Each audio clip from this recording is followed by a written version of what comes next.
Yang disebut dengan nawasihul ibtida.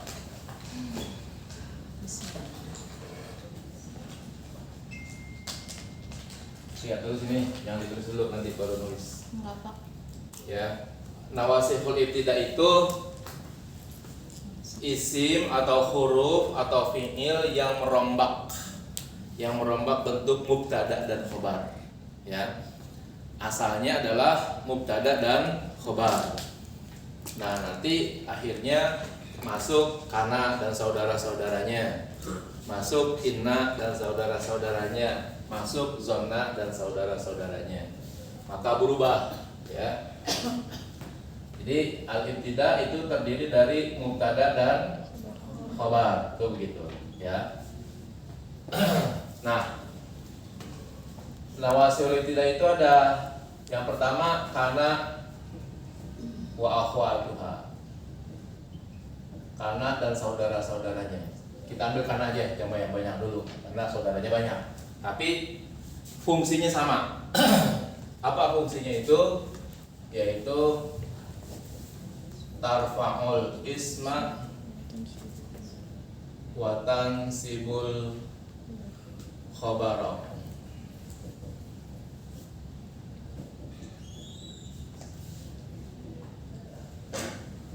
Ya, tarfa'ul isma wa tansibul khabara. Perhatikan. Zaidun mudarrisun. Ya. Zaidun mudarrisun. Nah, ini mubtada, ini khabar. Tuh. Maka sekarang masukin kana. Ya. Masukin kana. Maka berubah sekarang, ya.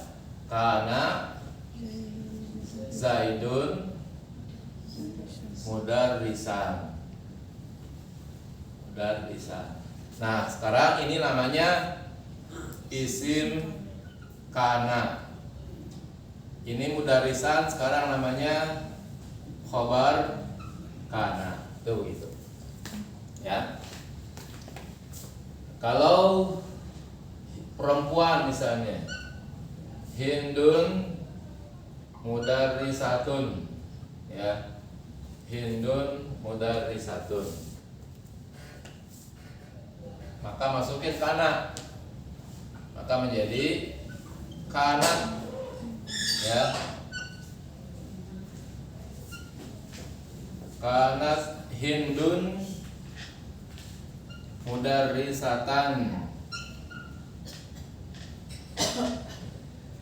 Nah, ya. Tadi Hindun di sini namanya mubtada. Ya. Mudarrisatun namanya khabar. Lihat harakatnya tuh. Ya. Hindun berarti dhammah, ya.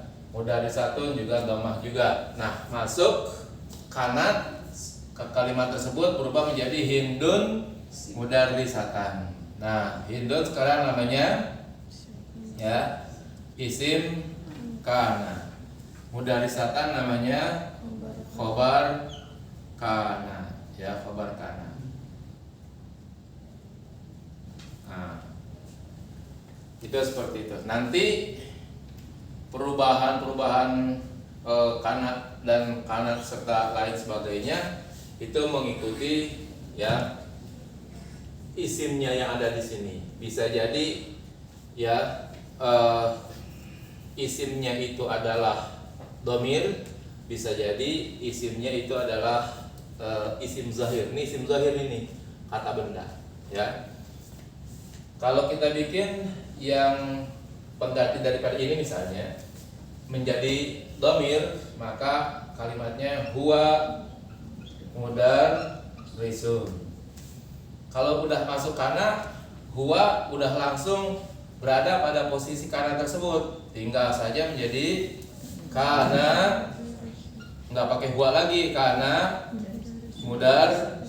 mudarrisan, ya, kana mudarrisan. Kalau Hindun kita ganti dengan hiya mudarrisatun, ya. Maka di sini berubah menjadi nggak usah pakai hia lagi, langsung menjadi kanat, ya. Kanat mudarrisatan, ya. Nah, jadi kalau mubtadanya isim dhamir, ya tinggal langsung saja masuk ke dalam kana, karena kana adalah fi'il yang bisa menyimpan dhamir, sehingga huwa itu sudah otomatis masuk ke dalam kana, ya. Hia juga otomatis masuk ke dalam kana, sehingga nggak boleh bikin kana huwa mudarrisan, nggak boleh begitu, ya.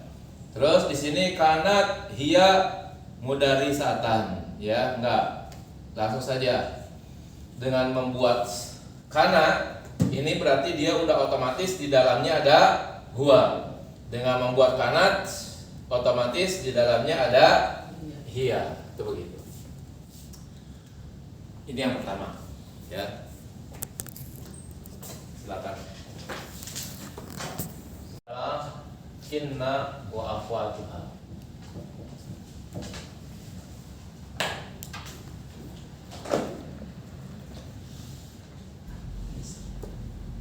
Nah, ya. Ini contoh yang awal-awal dulu, ya. Nanti tutup ini banyak.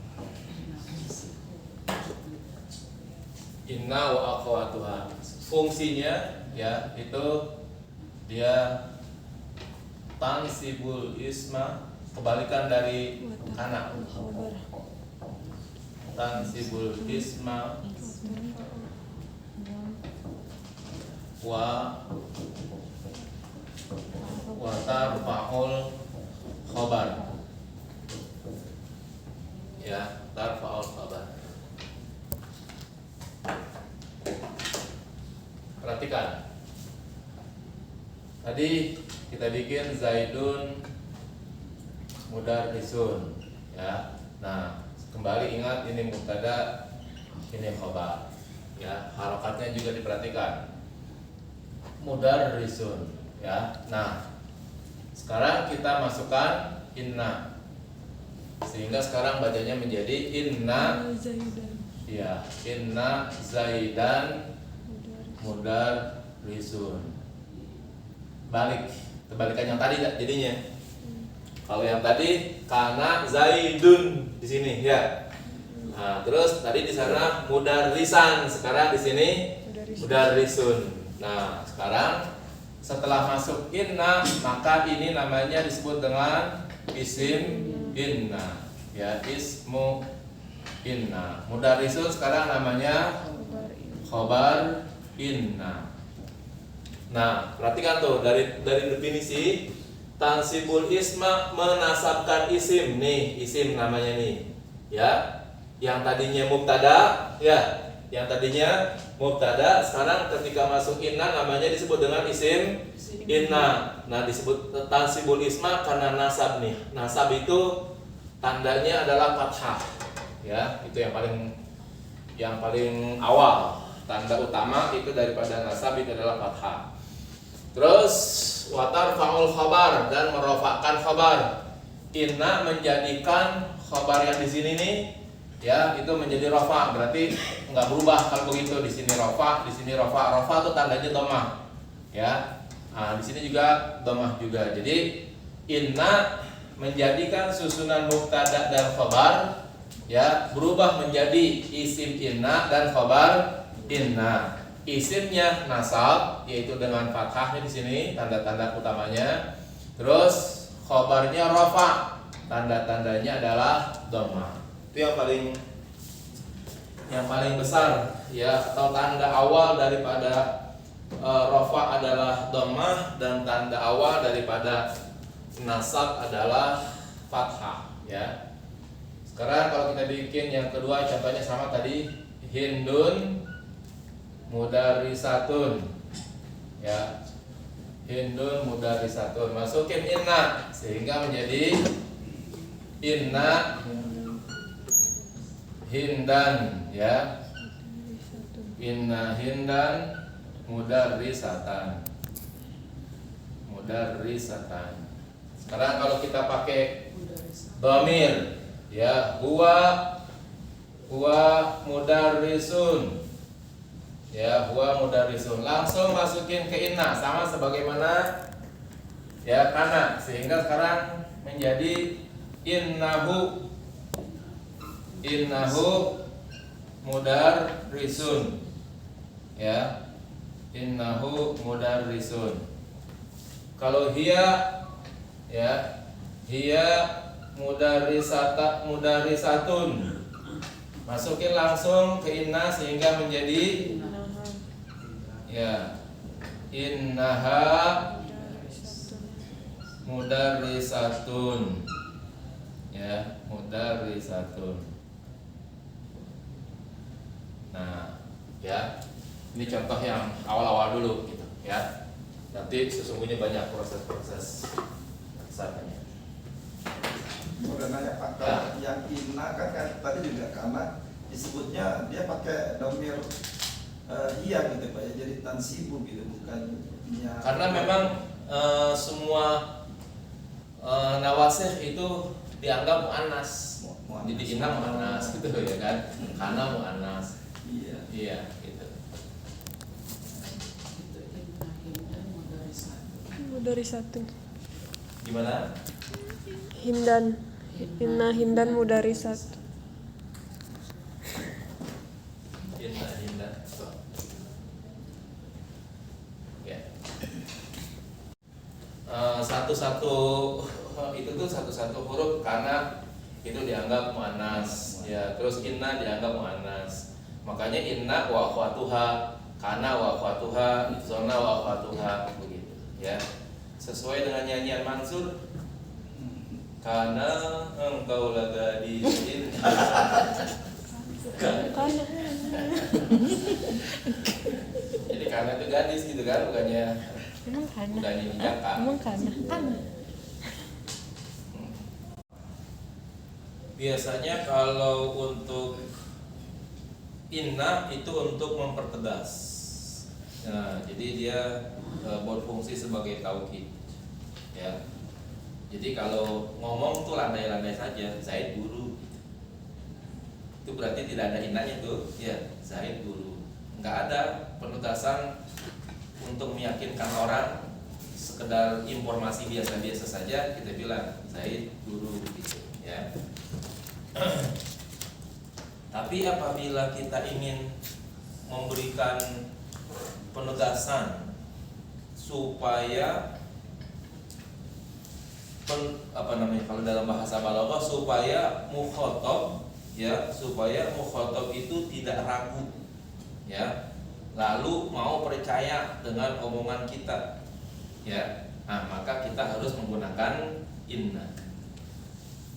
Inna Zaidan mudarrisun. Sungguh benar-benar Zaid itu guru gitu, ya. Supaya orang yang di hadapan kita yang mukhatab tuh ya meyakini omongan kita, maka digunakanlah taukid. Biasanya ngomong ketika sudah menggunakan taukid kayak gitu tuh, itu memang karena orang yang diajak bicaranya itu mulai ragu atau ingkar, ya. Maka berbicara kepada orang yang ragu dan berbicara kepada orang yang ingkar, nah itu harus menggunakan inna, supaya kita bisa masih mendapatkan kebenaran dari orang yang ragu dan orang ingkar tersebut. Maka nanti kita lihat ayat-ayat Al-Quran itu banyak yang menggunakan inna, karena memang secara logis agak sulit untuk dipahami. Contoh, inna a'tayna kal kautsar, ya, Allah memulainya dengan inna di situ tuh, inna a'tayna kal kautsar. Sesungguhnya kami memberikan kamu al-kautsar. Al-kautsar itu maknanya apa? Ya, yang pertama telaga al-kautsar. Yang lainnya itu nikmat yang sangat banyak sekali, ya, itu namanya al-kautsar. Sekarang kita ambil yang telaga saja deh, ya. Kalau nikmat yang besar itu relatif, ya. Enggak bisa diukur gitu. orang kaya sama orang miskin untuk mendapatkan nikmat besar ukurannya apa kira-kira? Kalau nikmat nih, kalau nikmat. Apakah materi itu menjamin bahagianya orang tersebut? Enggak menjamin. Ya, itu udah fakta banget gitu. Orang kaya tuh belum tentu bahagia. Orang susah belum tentu sedih sih, ya. Jadi patokan materi itu enggak menjamin. Jadi saya enggak cenderung kalau Al-Kautsar itu nikmat yang besar gitu. Karena Nabi walaupun dengan berbagai macam situasi dan kondisi, anggaplah di kekurangan gitu misalnya, tapi Nabi nggak pernah merasa sedih sih hidupnya, ya, sehingga Nabi nggak bisa dipatokkan dengan hidupnya dengan harta gitu, ya. Nabi dengan apa adanya hidup bahagia sudah, ya. Berarti kalau gitu kita yang lebih baik memaknai Al-Kautsar adalah dengan telaga gitu. Nah sekarang inna atainal kautsar. Sesungguhnya kami memberikan kepada kamu telaga Al-Kautsar. Nah, permasalahan dan pertanyaannya banyak nanti. Ya, apa itu telaga Al-Kautsar? Ya. Terus di mana adanya? Ya. Sampai sekarang kan di Madinah kalau yang telaga biasa begitu yang misalnya telaga itu ada di dunia gitu, itu enggak ada. Di mana di Madinah ada telaga, ada danau gitu. Masa telaga milik Nabi cuma semeter 2 meter gitu kan, kagak mungkin. Mestinya bisa harus mengalahkan Danau Toba tuh. Kalau dana milik Nabi, keindahannya harus melampaui keindahan Danau Toba begitu. Indah, luas, airnya bening, kalau bisa airnya langsung bisa diminum gitu misalnya. Kan luar biasa jadinya. Tapi kan nggak ada di sini ya kan. Nah kalau nggak ada di sini berarti ada di mana? Tuh pertanyaan lagi. Itu kan yang membuat akhirnya orang menjadi terus timbul keraguan. Ya, terus nanti ternyata di akhirat, lebih susah lagi dong kalau begitu. Emang di akhirat ada telaga, ada danau. Oke, percaya di akhirat. Sekarang telaga itu yang udah adanya di akhirat di mana? Ya, letaknya di padang mahsyar, di neraka atau di surga. Ya, ayat tersebut tidak menjelaskan posisi Al-Kautsar itu ada di mana. Ya, seperti itu. Terus Nabi bilang pernah begini, siapa yang mendapatkan kesempatan minum dari telagaku, dia tidak akan haus selama-lamanya. Ya, siapa yang punya kesempatan minum dari telagaku satu teguk, dia tidak akan haus selama-lamanya. Nah, sekarang tuh di mana tuh minumnya kalau begitu? Minum telaga itu tuh di neraka, sebelum neraka, sebelum surga, atau di neraka, atau di surga. Ya. Jadi banyak pertanyaan yang membuat akhirnya kita terbingung-bingung. Nah, karena bingung itu tuh, kalau kita mah orang beriman kali dah, percaya masa bodoh ada di mana, yang penting Nabi punya Kautsar gitu aja, ya kan? Kalau orang yang di luar agama Islam bisa jadi itu mempreteli dengan pertanyaan-pertanyaan yang sangat tajam gitu ya kan. Nah, ya. Karena sulitnya Al-Kautsar itu dipastikan secara logis begitu, maka Allah berfirman pada ayat tersebut dengan menggunakan inna, ya, supaya orang yang ragu, mukhatab itu berarti orang yang diajak bicara oleh Allah, salah satunya kita, ya. Allah menginformasikan bahwa ada telaga Kautsar supaya kita nggak ragu. Allah bilangnya pakai inna atainaka al-kautsar. Tuh pakainya itu inna seperti itu, ya. Jadi dimanapun telaga Kautsar itu udah pasti membuat orang bingung. Sekarang kalau seandainya kita awali dulu dah, telaga Kautsar itu ada di padang mahsyar, tempat orang yang lagi di hisab, ya, lagi dihisab, lagi ditimbang amal ibadahnya. Kalau seandainya dia di situ diberikan minuman tuh, sehingga setelah itu tidak haus lagi, ini yang minum nanti masuk ke surga atau ke neraka kalau begitu? Ya, jadi masalah juga. Kalau dia masuk ke neraka, artinya berarti kalau gitu di neraka dia udah aman dong, gak haus lagi, ya kan? Enak kalau gitu. Gak apa-apa lah dikebukin, yang penting gak haus gitu kan. Padahal di sono Katanya orang minta air sampai akhirnya air tersebut diberikan dalam bentuk cairan timah katanya. Berarti kan haus kan kalau gitu di sana, ya. Nah, terus kalau seandainya diberikan di padang mahsyar lalu dihisab, orang ini masuk ke surga. Udah minum air telaga Kausar enggak haus-haus di surga, berarti dia kagak minum-minum lagi dong air surga kalau begitu. Ya, air yang ada di surga katanya ada air yang terbuat dari madu, ya, terbuat dari susu, terbuat dari khamar, ya, yang manisnya lebih manis daripada susu, yang lembutnya lebih lembut daripada busa. Udah kagak haus lagi, ngapain minum-minum air gituan? Oh, gitu jadi permasalahan. Jadi banyak konflik-konflik pertanyaan yang apabila itu diajukan terhadap inna a'tainaka al-kautsar. Maka supaya meyakini pokoknya Al-Kautsar itu ada dan diberikan hak miliknya itu buat Nabi Muhammad. Nah, maka Allah tuh bicaranya dengan inna a'tainaka al-kautsar. Kenapa sih Allah nggak bilang nahnu tuh? Jangan pakai inna jadinya. Nahnu ya a'tainaka al-kautsar. Atau pakai bahasa mudhari. A'tainaka kan berarti udah ya.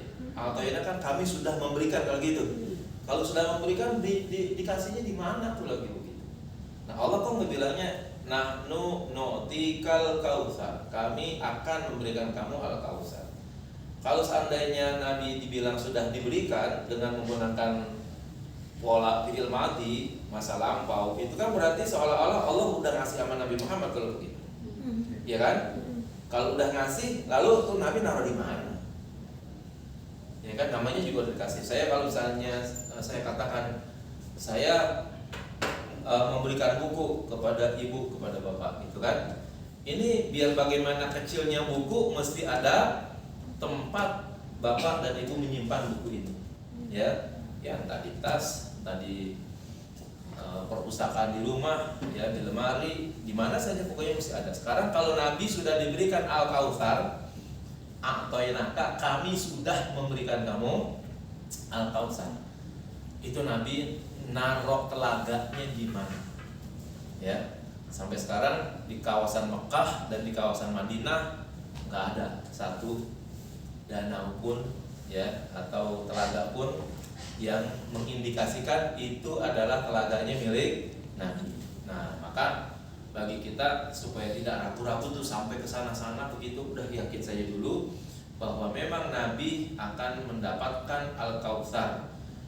Adanya di mana, ya, minumnya kapan, fungsinya untuk apa, itu belakangan dulu. Yang penting meyakini dulu bahwa al-kautsar itu sudah Allah berikan kepada Nabi Muhammad, ya. Nah, itu seperti itu. Begitu juga nanti misalnya pada inna anzalnahu fi lailatul qadri. Kami menurunkan Al-Qur'an pada malam pada malam Qadar. Jangan-jangan sih sebenarnya kita udah kali tuh ngelewatin Lailatul Qadar. Kan udah deh dulu. Hah? Udah berapa belum? Mestinya udah sih. Mestinya udah gitu. Tapi kan kita kagak tahu kan ya. Nah, maka di situ supaya meyakinkan kita bahwa kita pernah sekali-kali itu dalam hidup kita, karena kan kita setelah dewasa, anggaplah kita sudah balik gitu, kan hampir-hampir tidak meninggalkan puasa Ramadan, ya kan? Dan kemudian juga qiyamul lail. Kan kemungkinan besarnya orang yang puasa Ramadan qiyamul lail full gitu, walaupun enggak sepanjang malam gitu, dia tetap akan mengalami dan menerima Lailatul Qadar. Paling tidak kan kita tiap malam bangun pada waktu sahur. Namanya kita udah menggunakan waktu malam tersebut untuk, ya, berada pada masa di mana Lailatul Qadar itu lewat, kira-kira begitu, ya. Nah, tapi sekarang kalau kita tanya-tanya, itu malam Lailatul Qadar kapan kejadiannya kalau begitu? Ya. Sebenarnya sih mungkin saja saya berkeyakinan sih tiap tahun malam Lailatul Qadar ada. Dan selama 30 hari di bulan Ramadan kan kita tarawih, malamnya kita nyaur. Kan berarti kalau gitu kan kita menjaga malam itu tuh. Artinya di mana malam Lailatul Qadar itu satu malam di bulan Ramadan itu ada, kita pasti ngalamin gitu. Cuma kita nggak tahu aja malam yang mana, kan begitu ya kan? Nah, maka karena ketidaktahuan kita tentang malam Lailatul Qadar itu yang mana, ya, maka itu bisa jadi akibatnya bisa menimbulkan keraguan. Ya, jangan-jangan Lailatul Qadar nggak ada, gitu ya kan? Nah, supaya meyakinkan orang inna anzalna fi Lailatul Qadar, bahwa Lailatul Qadar itu ada, maka Allah ngomongnya dengan inna, gitu kan? Kan bisa saja Allah ngomongnya dengan nahnu, Allah ngomongnya dengan ana, ya kan? Pada ayat Al-Quran banyak Allah ngomong ana, inni anallah la ilaha illa ana fa'budni. Ayat yang lain Allah ngomong pakai nahnu, inna nahnu nazzalna dzikra, gitu ya kan? Pada ayat ini Allah ngomongnya inna anzalnahu. Kenapa Allah nggak bilang ana anzaltuhu fi lailatul qadar? Nggak usah pakai inna gitu untuk menegaskan. Ngomongnya biasa-biasa saja. Emang kalau ngomong biasa-biasa saja orang kafir apa sama Allah? Bagi orang yang beriman sih kagak pengaruh. Allah mau ngomong apa kek, ya kan? Itu pasti orang beriman akan meyakininya gitu. Ya, faktanya Allah tidak mau seperti itu. Allah ingin mempertegas bahwa betul malam Lailatul Qadar itu adalah waktu di mana turunnya Al-Qur'an. Ya, sehingga sekalipun kita tidak mengetahui kepastian kapan malam Lailatul Qadar itu, tetap ya kita harus berkeyakinan dan harus tahu bahwa Lailatul Qadar itu ada, dan itu adalah malam di mana turunnya Al-Qur'an, atau kalau sekarang malam diturunkannya program-program Allah untuk 1 tahun ke depan. Ya. Jadi program Allah tuh di alam ini menetapkan berapa rezeki yang harus dikeluarkan buat semua makhluk, menetapkan hujan kapan saja, menetapkan panas, menetapkan banjir, menetapkan bencana, menetapkan orang lahir, menetapkan orang mati, ya, menetapkan apa saja untuk 1 tahun berjalan. Nah, itu adanya di malam Lailatul Qadar setiap bulan Ramadan. Ya, jadi programnya itu udah rinci banget, ya. Kita nih masing-masing pribadi semenjak bulan Ramadan kemarin tuh udah ada rinciannya tuh. Hari ini kemana, duitnya berapa, ya, dapat rezeki apa, sakitnya kapan, sehatnya kapan, ya, semuanya udah ada, ya, udah ada catatan-catatannya. Nah, yang akan dilaksanakan pada tahun berjalan. Selesai nanti dalam waktu bulan Ramadan berikutnya turun lagi, itu yang disebut dengan tanazzalul malaikatu waruhu fiha biidni rabbihim min kulli amrin. Makna daripada min kulli amrin itu adalah urusan 1 tahun semua makhluk, ya. Di rumah kita sering nggak terjadi piring pecah, gelas pecah. Nah, itu jatuh ketentuannya itu tanggal sekian itu ada di bulan Ramadan. Kalau Anda bisa berkomunikasi dengan baik itu dengan para malaikat, coba tanya malaikat. Malaikat nih gelas pecahnya kapan? Nah, itu peresmian itu diketoknya tuh, ditentukan jatuhnya itu tanggal berapa, itu udah ada tanggalnya tuh. Cuman kita nggak tahu aja, gitu kan. Kita sehat, kita sakit, dari sakit menuju ke sembuh lagi, itu udah ada tanggal-tanggal. Nah, itu yang disebut dengan tanazzalul malaikatu waruhu fiha biidni rabbihim min kulli amrin. Jadi kalau Quran udah berhenti turun, tapi min kulli amrin masih terus turun. Ini udah zona dan saudara-saudaranya. Nah, fungsi daripada zona ini dua-duanya menasabkan.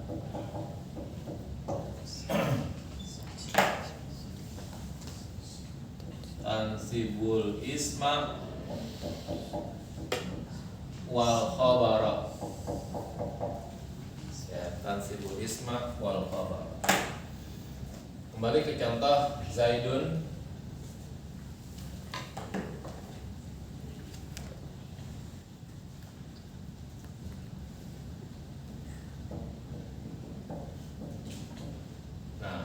ini mubtada, ini khabar. Masukin zonna. Nah, zonna itu harus berbentuk sedikitnya fi'il dan fa'il. Ya. Zonna itu baru kata kerjanya saja. Dia harus disertai dengan pelakunya. Karena zonna itu artinya menduga. Berarti harus ada orangnya yang menduga, ya mengira. Maka setiap zona itu paling sedikitnya harus berbentuk menjadi zonantu. Ya, kalau udah ada zonantu, nah berarti sudah ada fiil dan fa'ilnya. Ya, ini persyaratannya begitu. Ya. Nah, sehingga nanti susunan kalimat lengkapnya menjadi ya zonantu. Nah, Zaidan. Nah, jadi nasab ya. Zonantu Zaidan mudarrisan. Ya. Nah, ini nasab juga. Kenapa? Kalau nasab dua-duanya. Nah, ini di sini terdiri dari fiil. Fiil itu kata kerja ya. Terus fa'il pelakunya. Zonantu saya menduga. Ya. Nah, maka Zaidan sekarang jadi maf'ul, maf'ul pertama. Ya. Mudarisan sekarang menjadi maf'ul kedua. Nah, yang namanya maf'ul itu objek ya. Itu dalam bahasa Arab memang dia diposisikan dalam posisi nasab yang tanda utamanya adalah ya adanya fathah pada kata tersebut ya. Itu ciri yang paling gampang untuk mengetahui maf'ul ya. Sekarang kalau Hindun mudarrisatun. Nah, sekarang menjadi zonantu Hindan ya mudarrisatan.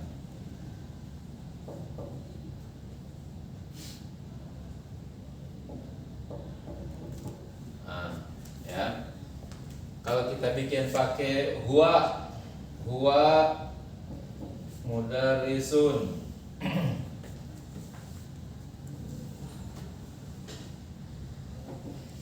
Maka di sini nanti bentuk huwanya menjadi hu ya, menjadi zonantuhu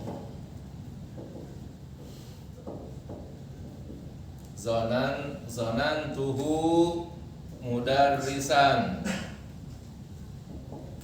Ya, zonantuhu mudarrisan. Kalau hiya mudarrisatun ya. Nah, maka di sini menjadi ya zonantuha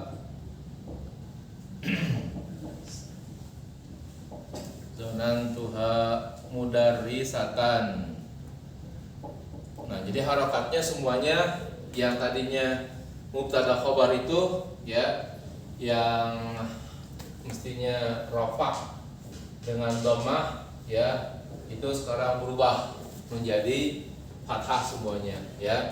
Yang tadinya Zaidun mudarrisun menjadi Zaidan mudarrisan. Hindun mudarrisatun menjadi Hindan mudarrisatan. Zonantuhu mudarrisan. Hu nih biar harokatnya u begitu, tapi dia posisinya pada posisi nasab. Jadi mabni ya, namanya mabni karena dia domir, maka dia mabni atas dhammah ya.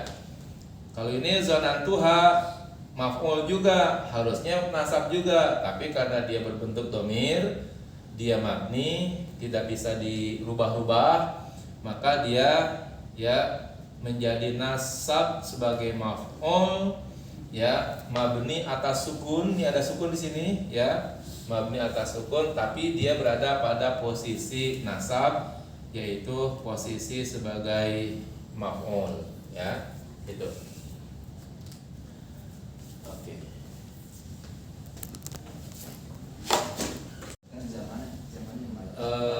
Selama ini jarang kalau zona di luar fiil ya. Zona itu lebih banyak ada pada di luar fiilnya gitu. Tapi mungkin nanti fiil itu punya penegas maf'ul mutlaknya ya. Punya penegas maf'ul mutlaknya. Tapi yang banyak beramal itu adalah fiilnya.